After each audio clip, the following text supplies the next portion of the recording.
আমরা জানি যে টাইটানিক বিশ্বের প্রথম এবং বড় জাহাজ ছিল, কিন্তু 1912 সালে 15 এপ্রিল উত্তর আন্টার্কটিকা মহাসাগরে টাইটানিক জাহাজটি ডুবে যায়। তখন থেকে এখন পর্যন্ত বহু জাহাজ তৈরি হয়েছে। টাইটানিক থেকে অনেক বড় জাহাজও তৈরি করেছে। আজ আমরা দেখব বিশ্বের অন্যতম বৃহত্তম ক্রুজ জাহাজ আইকন অফ দ্য সি, কারণ শেষের তথ্যটি আপনাকে সত্যি অবাক করে দেবে। চলুন শুরু করা যাক। 2024 সালে যাত্রা শুরু করেন আইকন অফ দ্য সি। এটি তৈরি করেছেন বিশ্বের বিখ্যাত cruise company Royal Caribbean International company. জাহাজটির দৈর্ঘ্য প্রায় 365 মিটার, অর্থাৎ 3টি ফুটবল মাঠে একসাথে রাখলেও এর সমান হবে না।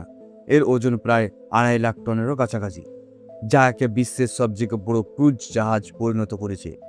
সবচেয়ে আশ্চর্য বিষয় হলো এই জাহাজে একসাথে প্রায় 10,000 মানুষ একসাথে থাকতে পারে। তাই এটিকে ভাসমান শহর বলে মনে করে। জাহাজটিতে রয়েছে বিশ্বের সবচেয়ে বড় সমুদ্র চালক ওয়াটার পার্ক।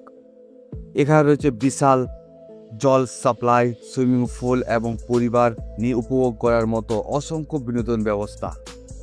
একদিনে এক ব্যক্তির ভাড়া লাগে প্রায় 26,000 টাকা। শুধু তাই নয়, জাহাজের ভিতর রয়েছে restaurant, cab, theatre, shopping area, sports zone এবং শিশুদের জন্য বিশেষ বিনোদন কেন্দ্র। ফলে যাত্রীরা সমুদ্রের থেকেও একটি বিলাসবহুল শহরের অভিজ্ঞতা পান। রাতের বেলায় যখন পুরো জাহাজটিতে হাজার হাজার আলো আলোকিত হয়ে ওঠে, তখন দূর থেকে দেখতে এটিকে সমুদ্রের মাঝখানে ভাসমান একটি আলোকিত নগরী বলে মনে হয়। তবে ইন্টারেস্টিং ব্যাপার হলো, এত বড় জাহাজ তৈরি করতে কয়েক বিলিয়ন ডলার খরচ হয়েছে। এর ভিতরে প্রযুক্তি, নিরাপত্তা ব্যবস্থা এবং বিলাসবহুল সুবিধাগুলি এতে আধুনিক প্রকৌশল অন্যতম বিস্ময়ের পরিণত করেছে।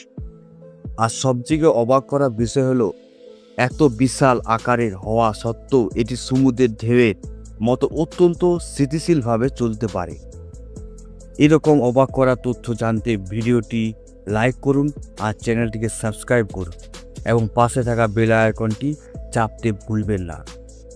দেখা হবে পরবর্তী ভিডিওতে।